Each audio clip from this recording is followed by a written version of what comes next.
There were once 3 brothers who were traveling along a lonely, winding road at twilight.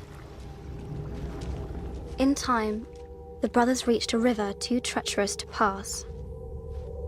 But being learned in the magical arts, the 3 brothers simply waved their wands and made a bridge.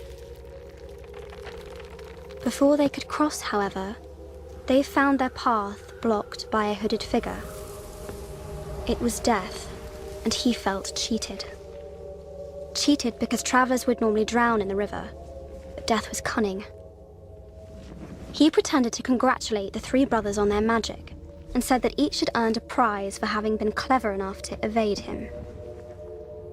The oldest asked for a wand more powerful than any in existence, so Death fashioned him one from an elder tree that stood nearby.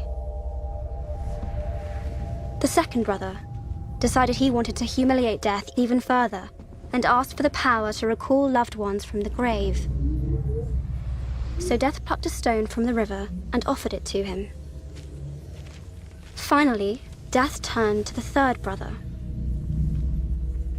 A humble man, he asked for something that would allow him to go forth from that place without being followed by Death. And so it was that Death reluctantly handed over his own cloak of invisibility.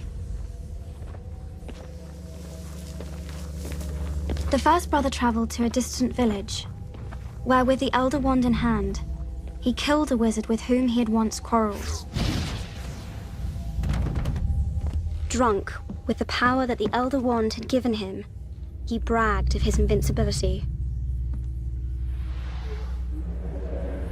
But that night, another wizard stole the wand and slit the brother's throat for good measure. And so Death took the first brother for his own. The second brother journeyed to his home, where he took the stone and turned it thrice in hand. To his delight, the girl he had once hoped to marry before her untimely death appeared before him. Yet soon she turned sad and cold, for she did not belong in the mortal world.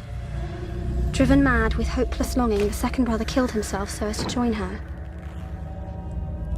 And so Death took the second brother.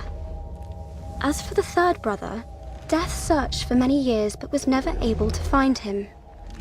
Only when he attained a great age did the youngest brother shed the cloak of invisibility and give it to his son. He then greeted Death as an old friend and went with him gladly, departing this life as equals.